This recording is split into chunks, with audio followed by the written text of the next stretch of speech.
আমি গণ্ডগোলা ডিপ্লোকে কর্মরত programme station পদে আছি।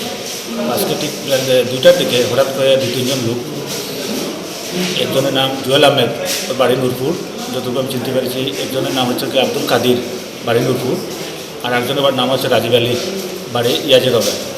তো হঠাৎ করে তারা আমাদের রুমে আসে। আমি আমার রুমে বসে কাজ করছি, আমার সঙ্গে রয়েছিল ওই ডিআরএস ওর ও তার টেবিলে বসে কাজ করছে, এবং সামনে আমাদের কম্পিউটার অপারেটর প্রিন্সিপাল চৌধুরী ও বসে কাজ করছে। হঠাৎ তারা চলে আসে আমাদের রুমের মধ্যে। চলে এসে প্রথম তো কিছু ভাবতে পারিনি, যখনই টেবিলের সামনে চলে আসে দুজন আমাকে ওদের মারতে শুরু করে, অজস্রভাবে মারতে শুরু করে। কে মারধর করলো? রাজীব আলী, প্রথম রাজীব আলী এবং ওই জুয়েল আহমেদ মারা শুরু করে। তো মারা শুরু করতেই পিঙ্কি দিদিমণি দাঁড়িয়ে যায়। এরপর ওকে ধাক্কা দেয়, ও ধাক্কা দিয়ে রুম থেকে বাইরে বের করে দিয়েছে। তারপর ওরা খুব মারছে। এরপর আরেকজন এসছে আব্দুল কাদির, ও এসে মারছে। তিনজন মেরে কম্পিউটার ফাইল কথা কলম প্রচণ্ডভাবে আমার উপরে হামলা করেছে, এবং মাথাটা একদম ফুলিয়ে দিয়েছে, আপনার সারা শরীরে অতর্কিতভাবে হামলা করেছে। অফিসের ভিতরে আমার রুমের মধ্যে সমস্ত রুম একদম এলোমেলো আছে, কম্পিউটার সব ভাঙা আছে। এই আপনি এখন কী চাইছেন? আমি তো সুস্থ তন্ত্র চাচ্ছি। আমার অথরিটি স্যার আছেন, দেখি অথরিটি স্যার কী ব্যবস্থা নেন। স্যার এসছেন হসপিটালে, ওখান থেকে আমাকে হসপিটালে নিয়ে আসা হয়। ডাক্তারবাবু আমাকে সিটি স্ক্যান দিয়েছেন, টেস্ট দিয়েছেন, সেগুলো আমি এখন করাবো। তো এই মারধরের ঘটনায় আপনার টোটাল মোট কতজন আহত হয়েছেন? এটা দেখে তো ডাইরেক্টলি তো আমি আহত হয়েছি, ওকে মারেছে, ও উঠে গেছে, ও আহত হয়ে গেছে ইনসিডেন্ট। ও তো আমার সঙ্গে দাঁড়িয়ে কিছুক্ষণ পর ওর যে অবস্থা, এটা যা ক্রিটিক্যাল যেটা বোঝা যাচ্ছে, আমাদের 35 ঘন্টার যে অবস্থাটা। তিনজনই। তো তাদের বিরুদ্ধে কি আপনারা কি মামলা করবেন থানায়? অবশ্যই মামলা করবো।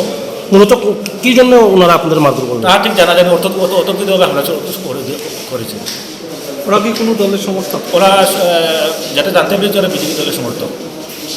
এটা কি মানে এই মারধরটা কি কোনো রাজনৈতিক উদ্দেশ্য প্রণোদিত না? ঠিক বুঝতে পারছি না কেন এমন করেছে।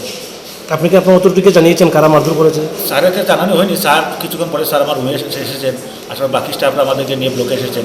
এরপর প্রথমে আমি আসি ব্লকে, এরপরে মানে মহিদুরটা আসেন, উনিও প্রচণ্ডভাবে হয়েছেন, ওনাকে সিটি স্ক্যান দিয়েছে ডক্টর। তারপরে চলে এসছে আমাদের পিঙ্কি দিদি। আসলে এই ব্যাপারে আমার কাছে কোনো সূচনা নেই, জাস্ট এখন আপনার মাধ্যমে আপনার কাছ থেকে আমি জানতে পারলাম। আমিও খবরাখবর নিচ্ছি, জাস্ট জানলাম যেহেতু। আর যারাই সরকারি অফিসে হামলা করেছে, এটাকে আমরা ভারতীয় জনতা পার্টির পক্ষ থেকে সমর্থন করতে পারি না, আমরা সমর্থন করিও না। যাদের আক্রমণ করেছে তাদের আইন অনুসারে ব্যবস্থা হোক, কারণ আমি জাস্ট এখন জানলাম খবরটা, আমি নিজেও শুনে মর্মাহত। আমি খবরাখবর নিচ্ছি, দেখছি কারা করেছে সঠিক খবর। আসলে কৈলাসরে এমন এক অবস্থা, বিভিন্ন সময় বিভিন্ন মানুষ বিজেপিকেই বদনাম করার জন্য বিভিন্ন কাজ করছে। আসলে কি এরা বিজেপির কার্যকর্তা না অন্য, সেটাও আমরা খোঁজখবর নিয়ে দেখতে হবে। আমি জাস্ট এখন জানলাম যেহেতু, আমি খবর নিয়ে দেখছি।